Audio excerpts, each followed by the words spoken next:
Hey everybody, it's Vanessa Victor here and welcome to my Dyslexic Life. So me talking to you about being an adult dyslexic is all about the reality of what it's like to live with dyslexia.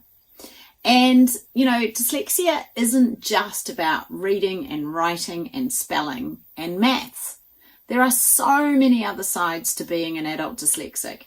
And, that's part of my passion, is sharing what it's like to live with dyslexia. So I wanted to talk to you today about curtains.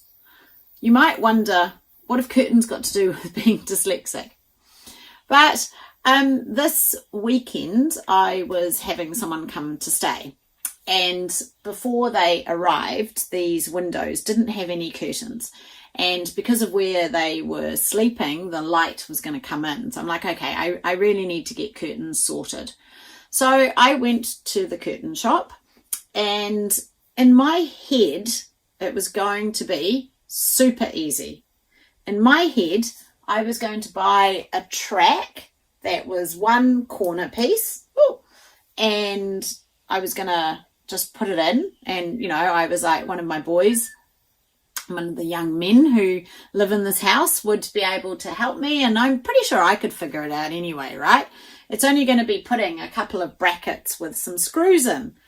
So I went into the curtain shop and chose the curtains and worked out which ones were the right, block out and all of that. And then I said to the lady, okay, so I'd taken some pictures and I had a little drawing with measurements because, as we all know, picture says 1,000 words. So I had all of that with me. And so this lady who was working in the shop was working out what I needed. And this is where my dyslexia kicked in. She so quickly bamboozled me because she's like, well, you don't just have one track that goes around the corner. You need the corner piece, and then you need the adapter, and then you need another track, and then you need the bracket. And honestly, I ended up with so many packages like this. So in my head, I was just going to buy one of these that had a corner in it, so it would just be like a 90 degree. So instead of being one straight one, it would be one with a corner.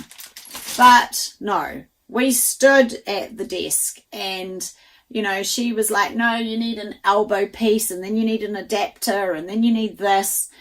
And what I was really struggling with was all the different components, putting them all together. And actually this window is really narrow. It's only 50 centimeters. And if I show you these curtain tracks, they're like 85 to 105 centimeters. So in my head now, I've gone from having this lovely, nice corner curtain to, I was like, but the curtain rails are going to extend way out past the windows, and that's not going to look very good. So what should have taken me probably about 20 minutes, 45 minutes later in the shop, she's giving me all of these bits of packages and she's drawing out what to do. I came home with, 4 different pieces for each window. And I just thought to myself, oh my gosh, I am going to get so confused. Like trying to put all the adapters together and then measure it and put it up straight. And, so my picture of what it was going to be like, which was buy an L-shaped track, screw it up and hang the curtains. Yeah, that'll probably take me about an hour and a half. Had suddenly turned into this mammoth engineering task. So, and this is where I want to talk about, when you know and understand your dyslexia, you can take a situation like that. And I just started laughing, right? I didn't feel bad. I didn't think, oh, I'm so stupid because I can't do it. And I didn't understand what she was saying. I just started laughing because I was like, oh my gosh, I wouldn't have thought putting curtains up would have been so complicated.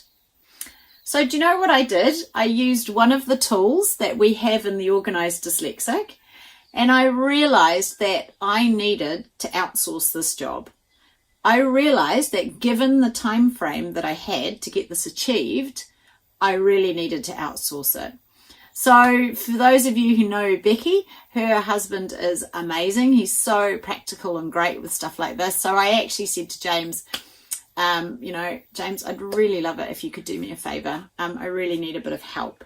And asked him if he would be willing. And he was like, yeah, sure, no problem. So the job was done in an hour and looks amazing, and look, there you go. The curtains go around the corner, no problem.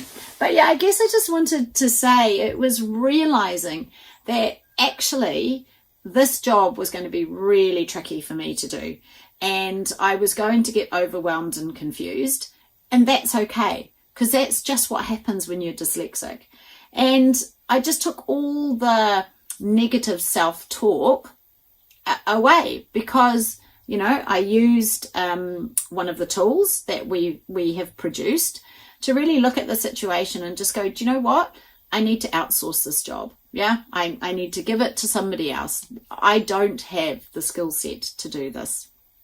So I just wanted to talk about what life can be like when you really accept your dyslexia, when you know your strengths and your weaknesses, and you can just find a different way of doing things. So I hope you guys have enjoyed this episode of My Dyslexic Life, and I will see you all later. Bye.